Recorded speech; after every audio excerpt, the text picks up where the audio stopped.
Hello and welcome to The Rest is Entertainment with me, Marina Hyde. And me, Richard Osman. Hello, Marina. Hello, Richard. It's nice to be back. It's lovely to be back, isn't it? I didn't think we'd make a second show. It's incredible. I feel like I've won now, whatever happens. The podcast lottery. Lots of things to talk about today. You're going to be talking a little bit about what's up with Marvel. I'm going to talk a little bit about Robbie Williams, David Beckham and Ronnie O'Sullivan, those documentaries.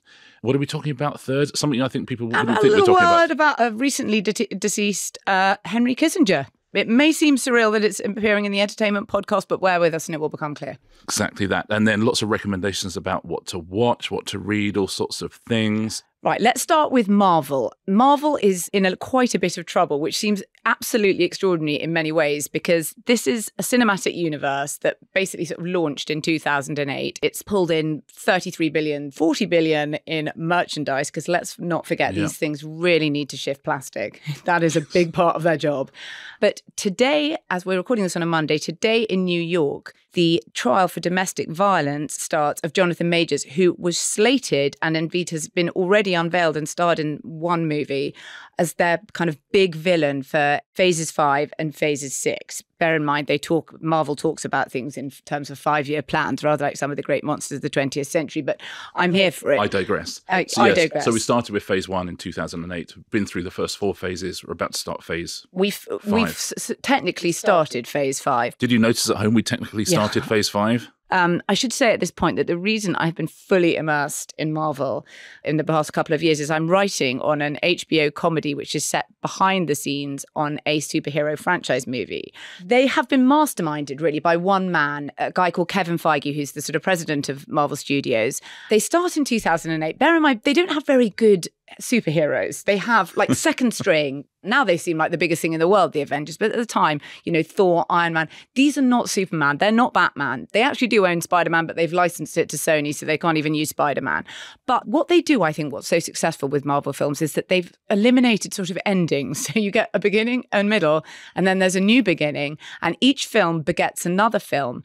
And instead of putting out one film a year, they were putting out 3 a year, which fans felt like they had to watch in order to understand all the different plot lines and kind of interrelations, and it's become this huge sort of sprawling thing, which for a long time was unbelievably successful. Well, these franchises have really taken over Hollywood. There has never been a more successful, it's extraordinary, the universe that they've created. And there is a string of genuinely brilliant films as well. So it's not just they found some IP and they've sort of dressed actors up in costumes. They've made some brilliant films. Iron Man was a brilliant film. Iron Man 3, that's my favourite. There's some wonderful films, and they go into comedy. They go into all sorts of different areas. So it's an extraordinary thing that they've created, which looked like it wasn't coming off the tracks, but you think now maybe the wheels are coming off? I don't think the wheels are coming off, and obviously reports of their death wildly exaggerated. They are still massively successful. But what they have got is a serious problem with what people are talking about a lot at the moment, which is superhero fatigue. I know you say they've gone into comedy, they've gone into these other genres. I don't believe they have, actually. I'm rather less of an evangelist than you. What they have is superhero movies. And everyone's saying, Kevin Feige sometimes says, we have all the genres. We have a feminist legal drama. I'm like, is that She-Hulk? You haven't. You've got a really bad superhero series that's on streaming. I haven't seen She-Hulk. Is She-Hulk a lawyer? I've seen things you wouldn't believe. I really have seen things. I've seen every episode of The Falcon and the Winter Soldier. Okay, so let me tell you, I am a completist. However, as you rightly say, what is the star is the IP, is the brand. And fans have come back and back to the cinema for the brand. And one of the sort of, I think, upsetting things that means is that people don't really go to the movies for movie stars anymore. You go to see the brand. As Marvel will show you, 3 guys can play Spider-Man, even in one movie. Tell me, what is a Tom Holland movie other than, I hate to say it, a bomb?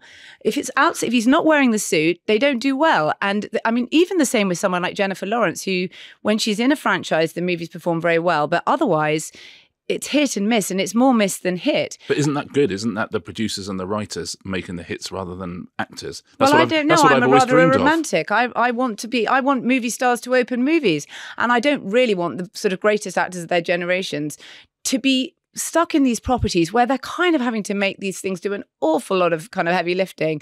And you have to say, we're exploring really interesting themes of, I don't know, colonialism or anti-imperialism, all this. It's like, are you really? I mean, I honestly just feel I'm watching a superhero movie. And we used to have lots of films that did that. We had films that actually did that, rather than did it wearing a cape. And now the problem is that there's nothing left. There's no room for the mid-budget film has been killed by these things. Everyone feels they need a universe. And so obviously in the summer, you all saw Mattel's Barbie. I mean, that is a toy movie. I personally really liked it, and so did lots of other people. But it is a toy movie. Greta Gerwig was working for Mattel. Mattel have some extraordinary other properties in their burgeoning universe. Lena Dunham's Polly Pocket movie. I know you're thinking that's a joke, but it's actually real.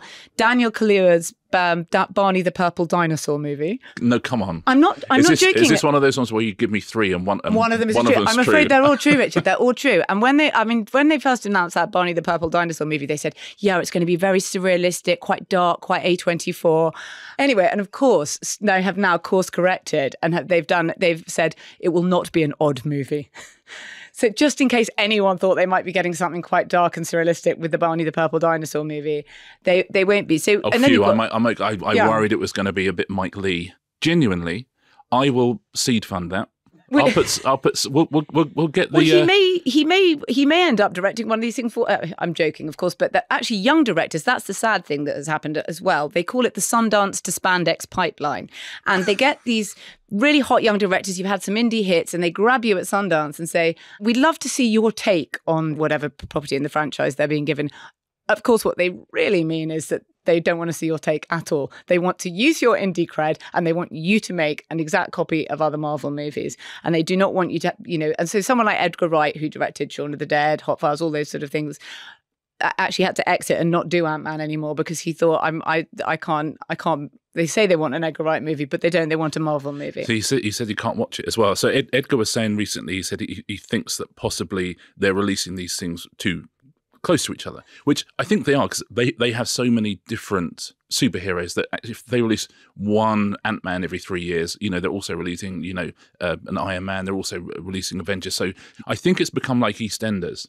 I think the storylines now are so convoluted that I worry I go into one and I think, where's Dot Cotton? She's not here. And who's this new, I don't even know who the Brannings are, let alone the new cousin who's come along. You've got no heritage. My son is encyclopedic. So, he will know absolutely. He'll go, well, of course, Thanos is doing that because of what happened like 5 movies ago and what's going to happen in 4 movies' time. And I'm like, oh, you mean like when Dirty Den came back from the dead, when they pushed him in the canal? So I think it's got too confusing.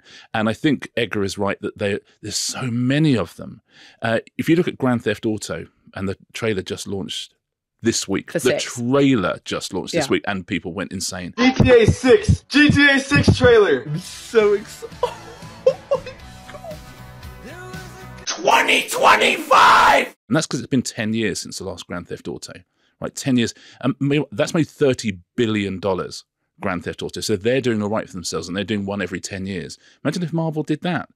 That'd be amazing. Yeah. They'd still make money. In the meantime, we could have lots of lovely indie films that really were about colonialism and about, feminism in the legal industry. And every 10 years we go, oh, great. We get Robert Downey Jr. is back in his suit. The question now is, where do they go? For people who say they plan everything meticulously, the Jonathan Majors trial that is happening today, which is obviously a pretty awful story, however it shakes down, there's also a report of domestic violence coming from the London police from while he was over here. And I cannot see a way back for him, to the franchise for him, although they have not said that yet. They've never been in these sort of territories before. Do they recast it? Do they replace it? Some people are saying with Doctor Doom, a much better character anyway, they say, the fans. The fandom is another horse you have to ride. The thing I would do is my solution to anything in Hollywood. Paul Mescal. He's the answer, is he? Let's Kang him. Paul Mescal as Kang. Okay, yeah. That's honestly, that's a suggestion. Who's complaining? Well, I tell you what, the fans will complain because they complain about everything. It's quite a lot managing the fandom. That's like Pointless. Whenever we change the rules on Pointless, people go crazy for a couple of weeks and then they're fine. If they introduce Paul Mescal as the co-host on Pointless, people for a couple of weeks would be like, oh no, and then they go, I really like him. Wow. You know what? I really like him. Marvel stands versus Pointless stands. This is a battle I would love to see. There's a film. Yes, it is. I wonder sort of in another way why they became so popular as they did do. At the time they did. I was looking back at the history of cosplay the other day, and cosplay comes up. Cosplay gets really big in Japan right after the Japanese financial crisis in 1991, and people retreat. Obviously, there's been huge institutional failure, and young people retreat from a world of sort of uncertainty and, I guess, kind of structural failure into this kind of Manichaean world where things are good and evil and things are very simple. But it's also allied to a real aromanticism, and it's very sort of non-erotic, and it's very almost childlike and infantilized. And then I look back at when Iron Man was released and becomes this massive hit, and it's 2008. It's the global financial crisis in 2008. And I wonder if there's something similar, that people have retreated into these quite simplistic worlds where someone is coming to save you in a world where we know that the institutions consistently fail us. Well, you know, the biggest franchise of all in the whole world, the biggest entertainment franchise by a mile, bigger than the MCU, bigger than Star Wars, bigger than any of that stuff, bigger than Call of Duty, biggest one in the whole world by almost double is Pokemon. You know, the Pokemon universe, and it's exactly what you're talking about. Did you know what I thought you were going to say? Oh, no, what? The Bible. Yeah. Do you know what, Marina? It's interesting you're talking that, because I know a superhero. There are people trying to make the Bible into a franchise. Oh, that would go crazy. They're like, great, it's not even copyright. This is IP. Oh. So this is IP out there for the exploitation. I mean, there's a lot of money in that. Isn't there the Bible franchise? Yeah, I mean, it could be huge. I mean, there are those kind of quite far-right Christian films that do quite well, that are sort of siloed off, which we should do a deep dive on at some point. Really interesting, the actors that are involved in those. And they're kind of siloed off in a part of the world that you don't necessarily see if you... Perhaps like you and me are not interested in those particular things, but they're really big business. I'm interested. You're interested in seeing what Kevin Sorbo's doing now, are you? Yeah, of course I am. Because I'm interested in what Christ is up to. Yeah, of course. You know, and what the former star of Hercules is up to. Exactly that. That is right in the centre of your Venn diagram in that case. I mean, literally, when I approached Goalhanger first, I wanted to do The Rest is Christ. And I want to do it with Kevin Sorbo. Yes, please. Can I ask one question, which is this? I always think that culture is a pendulum, and you swing so far one way, and when you get to the very end of the pendulum, it swings back. Do you think it's possible, with production getting slightly cheaper, certainly with actors getting cheaper because the star system has broken down a bit, that we might be ushering in another golden age of Hollywood where we can start making mid-budget movies and lower-budget movies and story movies? Do you think that Marvel, when it finally does fizzle out, will actually lead into have a vacuum which will be filled with meaning and romanticism and all of these things? God, I mean, I'd really love to think so. I think times are really tough for theatrical release. For movies that you actually see in cinema, times are really hard, and very few things make money in cinema. Horror still makes money in cinema, which I kind of love, which is a really interesting story. Five Nights at Freddy's did brilliantly. I mean, amazing. It's extraordinary the amount of quite low-budget horror films that do make money in the cinema and are still out there, kind of keeping the lights on. Family, to some extent, makes money, but it can be very hit and miss. Yeah, I would love to see a return to, sounds ridiculous, $60 million movies, which explore all sorts of interesting questions, and which are, I mean, the other funny thing about it is are they capable of winning awards? All movie studios want awards, and Kevin Feige was so happy when Black Panther got their Oscar nomination, and maybe felt like, oh, now we're being taken seriously in all our movies. But what else are you ever going to nominate? Black Panther was a good movie, but there are so many other ones that are complete dross, and they're never going to get nominated. But then you have this completely absurd situation where the awards circuit is movies that no one goes and watches. I mean, these things fall off the screen. I was looking at the Oscar contenders this year, and it was like, nope, no, wow, no. I mean, I hadn't heard of any of them. If you were in a position where you were about to make a film about 4 pensioners solving crime, would you be confident or not confident about the box office? You know what? It's based on one of my favourite entertainment properties, Richard, The Thursday Murder of Love. So I'm pretty sure that the movie based on your book very much the Pokemon of its day. So yeah, Marvel. I honestly think they've done brilliant things. I think they've done some extraordinary things. I think there's too much of them. I have lost the thread, and I'm hoping that at some point the huge amount of money that's gone into that can spread out amongst Hollywood, and we can have another sort of 5 or 10 years of just great movies again. Trickle-down economics. When has it ever worked? But yes. When has it ever failed? Welcome back to The Rest is Entertainment. I want to talk about 3 documentaries, and I've lumped them together because they're all about men, 3 men who were born within 18 months of each other, all working class lads, all fit in a game of shag, marry, kill. It would be shag, shag, shag with these 3, I think. And it's the documentaries on Robbie Williams, David Beckham, and Ronnie O'Sullivan. Now, you've seen all 3. I've seen all 3. I have. I'm afraid there's an avoid in there for me. But oh, that's good. Yes. Well, let's start with what I think will be your avoid, because I think it's creatively the most interesting, which is the Robbie Williams documentary. So Robbie Williams documentary, it's that classic thing now of it's all archive. But what we also have is this sort of Gogglebox thing, which now comes into everything, which is Robbie Williams watching the archive himself. So the only footage we got is stuff that happened at the time, and we got Robbie talking about it. And people, I think, have found him quite solipsistic in it. And I think the reason for that is he is able to comment on everything that happened, whereas nobody else is. I wondered if there was anyone left who would speak up for him. I really got that impression. Can I just say, he also does this, commenting on the footage, he is sitting there in a vest and his pants, yes, in bed most of the time.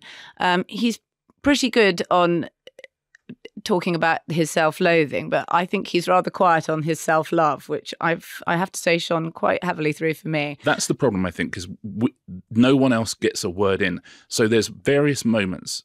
He breaks up with Guy Chambers, who he had this incredible songwriting partnership with. And you watch them slightly fall apart, and all you get is Robbie sort of, it's quite unpleasant. And you think, oh my God, they must absolutely hate each other. And you look into it, actually, they started working together again. But all it would take is for Guy Chambers to go, yeah, that was a difficult time for us. So you have that, he gets back with Take That, which to me is a very moving moment. And they write The Flood, which is the greatest Robbie Williams song of all time, probably the greatest Gary Barlow song of all time as well. It's big talk. But it is. Listen, I can't think of what would beat it. So he gets back with them, and you think this is very moving. So a lot of the film is about how bitter he was left by leaving Take That. Suddenly you think, oh, this is lovely. The sort of therapy of getting back together with the boys. But because you just have him talking about it, he doesn't really talk about it a great deal. And you don't have Gary or Mark saying, do you know what? It was so lovely to have him back in, because all you're seeing is archive. But why don't you have that? Why? Is it that they won't turn out for him, or that he won't even give them 1 second of the airtime? Because the other 2 documentaries, which we won't get onto yet, but we are going to talk about, you can't move for people who want to talk about Ronnie O'Sullivan, and you can't move for people who want to talk about David Beckham. And I was left feeling, as Robbie paced his various mansions, that he either didn't want them to speak, or else they didn't really want much to either. I think it's a directorial choice, and I think it's one that served him ill. So it's all going to be archive. Great, we get that. But Robbie, you're going to be watching the archive. So that's the creative proposition there, because the archive is brilliant. Yeah, there's some the archive's great incredible stuff of Robbie when he's very young. And you realise, by the way, how open he always was about his struggles. How, he's being interviewed by people, and he's literally telling them. Yeah. He's telling them, I'm unwell. I'm ill, I'm unhappy. And they're going, oh, but could you say something about looking forward to the gig as well? That stuff is really mesmerising. It's like a kind of, like a sort of horror movie where someone is telling everyone and no one can hear them. It is really extraordinary. And you go back and look and think, gosh, I probably watched some of those interviews on telly while they were happening. Yeah, and you're going, oh, Robbie, he's had a drink, that one, hasn't he? And you think, oh no, he was clearly suffering. But that's the pitch. And once you say that, look, it's just you watching this stuff. So, there will be other voices in it, but, it's like Jerry Halliwell is in it because there's lots of lovely home video of her. Guy Chambers is in it, but all through archive. You can't then say, oh, why don't we get Guy to do a piece to camera? Because that's not the style of the film. There's no space for that. It's also, interestingly, in the Robbie thing, he talks about a gig at Roundhay Park in Leeds, and he says, and this was the real low point, and, this is where it all fell apart. But he finds himself incapable of watching it. He said, I can't watch this. So they fast forward through it. So you are not ever told what happened or why it was the low point. So all the way through this thing, which feels clever, which is it's just archive and Robbie's watching it, it stops the storytelling. You don't hear from his parents. You don't see his parents at any point. Presumably there's no archive. And you think, I can't really get a full picture of you unless I know who they are and where they were at various points. I think there's a much better documentary to be made. I get why they made it that way, and it sounds great, but I don't think it serves him well. But the real star of that whole documentary, and she appears about 3 or 4 times, is Robbie's daughter, who comes in occasionally. Robbie's in his vest, that's looking so miserable, and his daughter comes in and is so delightful. And, big smile. He goes, "What are you watching, Daddy?" And he goes, I'm afraid I'm watching a real low point of my life. You're going to have to go into the other room. She goes, "Oh, come on, can I watch?" And he goes, "No, you can watch when you're older. But at the moment, I'm afraid this is, this is really bad for Daddy." And she gives him a big cuddle, and off she goes. And there's clearly love there. It's the only time in the whole film you see genuine love, and it's delightful to see. But I think he's ill-served by the format of it. Whereas Beckham, who is a media operator, he obviously had complete control over his documentary, and it is just brilliant. Well, this is the one that's made by Fisher Stevens, who some of our listeners may know better as he's a brilliant documentary maker, but you may know him better as Hugo from Succession. And it's really funny, when I was talking to some of the Succession writers, and one of the big questions they kept being asked when the final episode of the show aired was like, "Oh my God, would you ever do a spin-off series?" And for a joke, they were always like, "Yeah, only one with Hugo though," because they all loved Hugo so much. They loved Fisher Stevens, thought he's a fantastic guy in real life. And he is the maker of this documentary commissioned by its subject. Although Beckham now has a new brand manager. He was with Simon Fuller for many years, and he's got this guy called Jamie Salter, who's got this big company called Authentic Brands. And he has decided he's the one who's driven this particular project. Anyway, carry on. No, I think, but it's exactly that. It's so prestige, and as you say, it's the exact opposite of Robbie in that everybody wants to talk about him. Every single person from the world of football, everybody wants to chat about him, and you see every single story in it. If you're a sports fan, you know that he scored from the halfway line for Man United. You know the stuff that happened with England. You know him going to America before he should have done. You know everything, but it's so genuinely compelling to watch all that and watch him. So they have him watching, which is beautiful. But then they've got Gary Neville talking. Yeah, and I think that's what Robbie needed. He needed Jonathan Wilkes to come in and say something about him. What I find really fascinating about it is that after all this money and all these years and all the sort of dramas and scandals, they still love being famous, and they really, really want to be famous and to stay famous, which is why they are doing this. And I find that there's something quite sort of unapologetic and very American about that. They're not very English at all. They're not, but it's fascinating because Robbie is the same. Fame is killing him, but the second you see him, there's a brilliant bit where he goes to America. So he's literally, you see a whole load, and he's massive, in Europe and in England, and everybody loves him, and it's upsetting him, right? It's too much for him, right? There's no privacy, and then he goes to America where they don't know him, and that absolutely kills him. People sometimes call LA rehab for famous people because everybody's famous. Yeah, but he can't handle either of the bits. He has to be famous, and he can't be famous. He must have expensive therapy, Robbie. Listen, Reeboks was not a great album, but listen, sometimes we do stuff that's not great, but every single time he fails, it kills him. And then he comes back and does The Flood with Gary Barlow, and that to me that's the end of the movie for me. But yes, that should have been. We go at credits over The Flood. If we come on to Ronnie O'Sullivan, which I suppose I'd have to say the waning of a sport, because can you just give us a sense of how big snooker was in the 80s? Yeah, so snooker was enormous and had a sort of gradual decline. And they bought Barry Hearn about 10, 15 years ago. And actually, it's sort of in rather rude health again because it's huge in China. Yes. Okay, that's it. Properly huge in China. Well, they're all going off to play exhibition matches, aren't they? All the time for a lot of money. And the big circuit. The big I was watching the UK Championship this week because my wife Ingrid is off filming a serial killer drama for Sky, so I had some snooker time. And the final of that was Ronnie against Ding Junhui, and that would have been a lot of people watching and a lot of money up for grabs. So snooker, I think the thought is, it's had its day, its heyday was a long time ago, and it's disappeared, and it sort of hasn't. It did disappear, and now it's back. For poor Ronnie, who all he wants to do really is get out of snooker, the money they keep bringing him back in because there's stuff for him. So that documentary, it's much lower budget than the other two. And the producer is David Beckham's Studio 99 company. There you go. Mogul. See, it all ties in. And again, there's a lot of Ronnie lying on his bed looking up at camera, but he's very, very open in a way the other two aren't. And Ronnie's always been open. And he talks about his father who went to prison for murder. He talks about he talks about his battles with drugs. He talks about his battles with authorities. And because it's snooker, which in one way feels very low stakes, but in another way is sort of so exacting.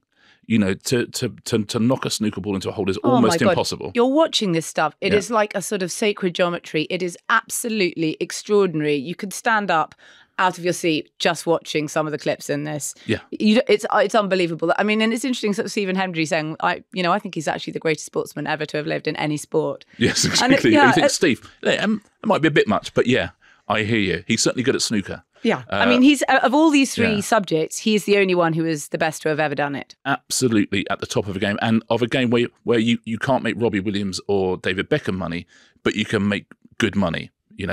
Snooker desperately needs Ronnie. Okay, and it's always, I mean, he's so, it's like Blondie needs Debbie Harry. It's like there is no snooker without Ronnie. And so they're so desperate for him to stay in the game. And every tournament he just goes, I think that might be it for me. I think I'm done. I'm so bored with it. And then he goes and sees Steve Peters, his psychologist. And Steve goes, well, maybe just sort of do one more, Ronnie. And he goes, I'll do one more. And he goes back in, and every year he's got new, I'm just going to play for fun now. He says, I'm just going to play to stop other people winning titles now. I'm just going to play because I'm bored. I just want something to do. And he's never, ever going to find peace with this game, ever. There is a moment at the end of the Ronnie documentary that it might be one of the most tragic things I've ever seen in any documentary. I mean, right at the very, very end, you just hear he's picked up on his mic talking to his family. And it's genuinely, as a piece of television, I love it because it's completely unvarnished. I'm sure Ronnie had, final approval on it, but he cares. He couldn't bet. When he saw it played back, he just said, I think I better try and give up. I don't think this has made me happy at all. Seeing it set out like that. I know. The talking heads who are talking about him are Ronnie Wood and Damien Hirst. Yeah, I mean, okay. I don't know about duty of care, yeah. But again, they clearly adore him. But it's such a mood, isn't it? That you see him in these sort of in hotel ballrooms in Llandudno, or having his breakfast in these little seaside hotels where the piers are falling into the sea, on the phone to people back home saying, well, if I get beat, I'll come home. Otherwise, I'm quite enjoying it here. It's just me and the mobility scooters. And he's, you sort of get the sense of a world slipping into the sea, really. I found it really elegiac in a lot of ways. And a documentary, whatever you do with a documentary, however much control you have over it, people will see who you are.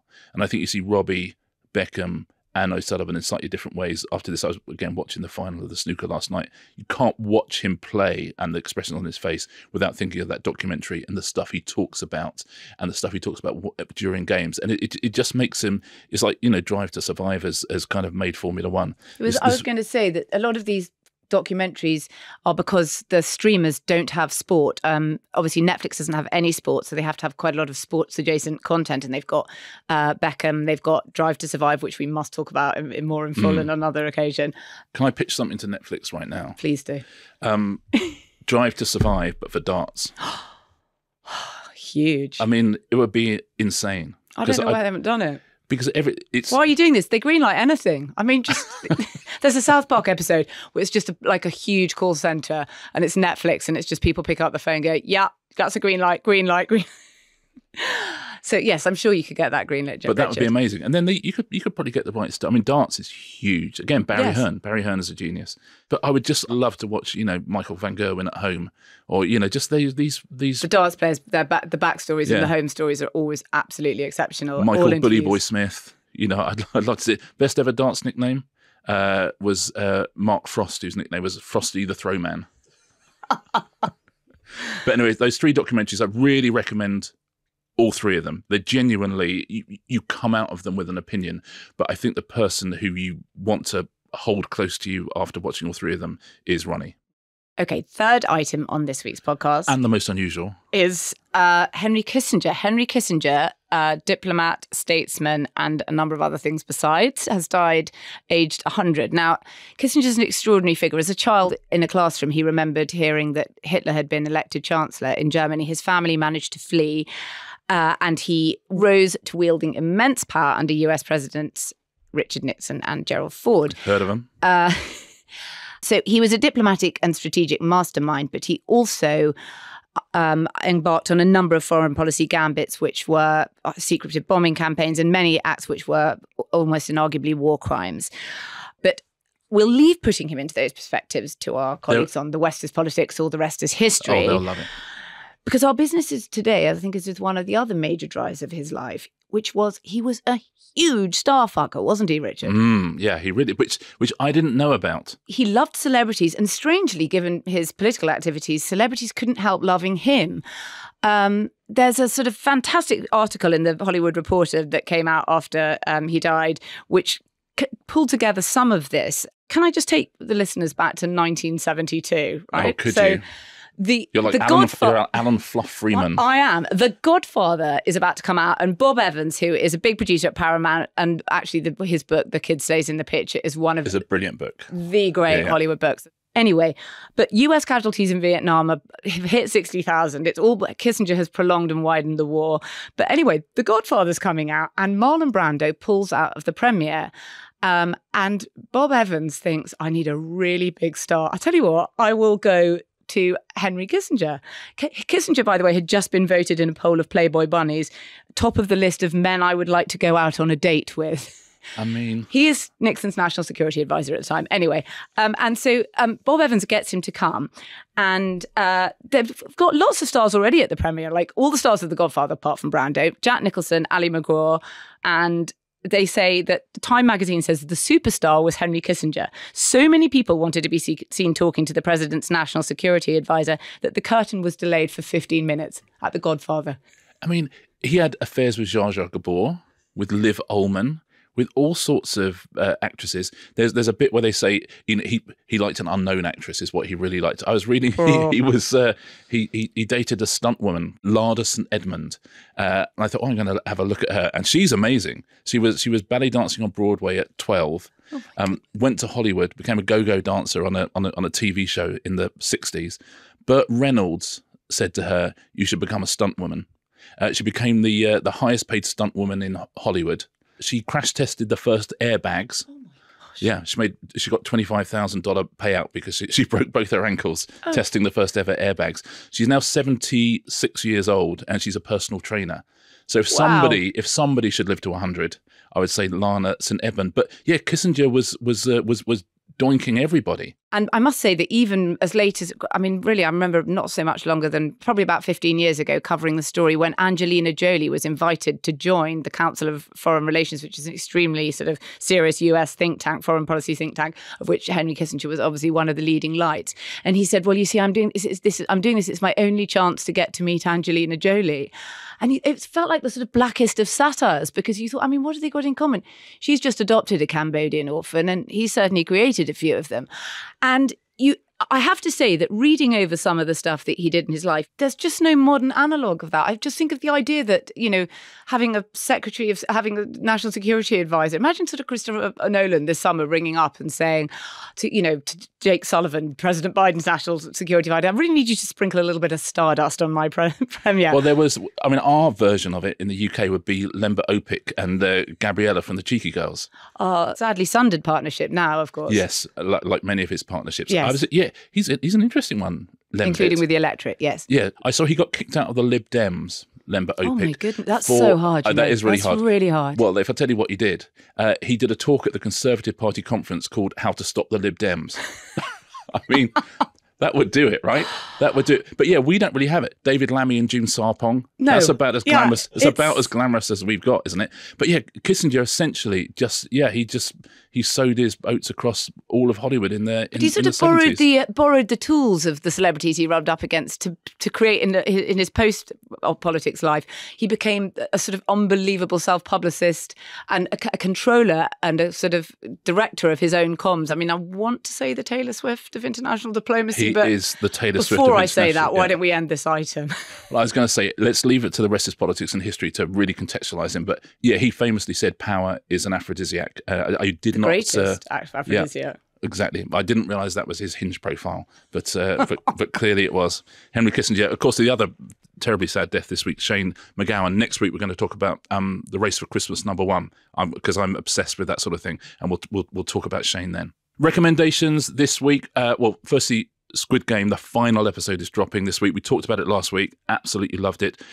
By the way, we talked about how wonderful Studio Lambert, the makers, are. It's also made by The Garden, John Hay and the gang there, who make 24 Hours in Police Custody, which might be the greatest television programme ever made. And that is back this week. more people on grainy cameras saying no comment for an hour and a half, which is... But it's hypnotic. I absolutely love it. It's an absolute... If you haven't watched it, do have a look. Oh, 24 Hours and... Of all of those shows, it's very much the best one. It's made by The Garden. One thing I'm going to recommend, this is a weird one. Last week we were talking about Jeff Bezos, and I sent you this video. There's an Irish comedian and artist called Bobby Fingers, and he's done a half-hour video about him making and sculpting a model of Jeff Bezos's face and then turning it into a boat. And if that sounds barking, it starts off barking, it gets weirder and weirder and weirder, but it's so beautifully and elegantly made and so funny. So if you Google Bobby Fingers, careful, and it's a face made out of Jeff Bezos's boat, that is my big recommendation for this week. My big recommendation is it's back. It is Slow Horses on Apple, and it's an absolute, if you haven't caught this, it's absolutely brilliant. This is the 3rd season. Gary Oldman stars as Jackson Lamb, a kind of maestro of that band of down at heel and down on their luck spies. Yes, all the spies you get sort of thrown out of the big shiny offices of the proper service. Yeah. They work in a place called Slough House. It is based on the books by Mick Herron and show run by a great friend of mine who is absolutely brilliant, Will Smith, former Veep. Not that Will Smith. Not that Will Smith. And it is. I can't recommend it enough. It's such. And the books as well. Mick Herron's books are absolutely terrific. But my Slow Horses, the show, and start at season 1 if you haven't seen season 1 and work your way through. Oh, super quickly, I was going to do my format emergencies. So Nigel Harman pulled out of Strictly this week, and at the start of a series, it's fine because you build in a little buffer in a series. You can get rid of 2 people 1 week, or you can have a week where people don't leave. But right at the end, there's only 5 people left. So they've got a whole show. There's only 5 dancers in it. Now there's only 4 dancers in it. So they've got to fill about 12 minutes there. They've got a results show on Sunday, which 10 minutes of which is the dance off and the voting stuff. So they've got to fill that. So I watched it. They filled it very well. Scores are carrying over to next week. But all the way through, I was thinking those poor producers. And you could see that the VTs were all extended by about 30 seconds each. And the judges were talking a little bit longer than they normally were. And on the results show, they were showing some stuff from It Takes Two from across the week. You think, you don't normally show this, do you? And Craig's talking a lot more. But it's those things that sometimes, if you're doing a live show, that happen. The worst one that ever happened to me, we did a show called The Games for Channel 4. Yes, I remember this. Oh my God, it was such fun, which is celebrities doing sports. We did it live. We're up in Sheffield, which is where we filmed all of that, and we would do, the female celebrities were doing judo on one particular day. Okay, listen, it was stupid. And we're doing the heats in the afternoon, and Mel C is fighting against Azra Akin, and I don't need to tell you that's Miss World. So it's Mel C against Miss World. And they're doing the heats, and we're live that evening in Sheffield. Anyway, Miss World throws Mel C. She breaks her leg. It was like harrowing. She's screaming. And so all the other celebrities, there's Gail Porter, there's Josie Darby, all sorts of people were like, oh no. And they were going, we're not going to go on this evening. There's no way that was too traumatic for us. And, so Mel's off at hospital and blah, blah, blah. And we think, oh no, what do we do here? And we had the series producer, was a woman called Karen Smith, who now runs a company called Tuesday's Child, who make all sorts of brilliant shows. And Karen is absolutely no nonsense. She says, let me go talk to them. And we're like, oh, okay. So we didn't have to. So she goes off, comes back 5 minutes later, goes, yeah, everyone's fine to fight this evening. And we're like, wow, how did you do that? She never told us. She's just one of those people who just went in and said, yeah, everyone's cool. And they did. You wouldn't have known. But yeah, that was and Mel C, by the way, who I've met many times since, who was one of the most wonderful people you could meet. And, because it affected her for like a year. She had to call off a tour and stuff like that. But those moments where you think, oh my goodness, how are we? There was a few more on the games because that was live and it was all sorts of trouble. But yeah, Miss World breaking Mel C's leg was one of the biggest ones for me. That's my Nigel Harman. Plunging the show into chaos in the parlance of the newspapers. Plunging the show into chaos. Yeah, show bosses have revealed. Yeah, exactly. We've covered a lot today, haven't we? Marvel, Ronnie. Kissinger. Mel C. It's been all girls. Shall we do the same next week? I think we should. And again, at home, if you're watching stuff, if you're reading stuff you love, do let us know.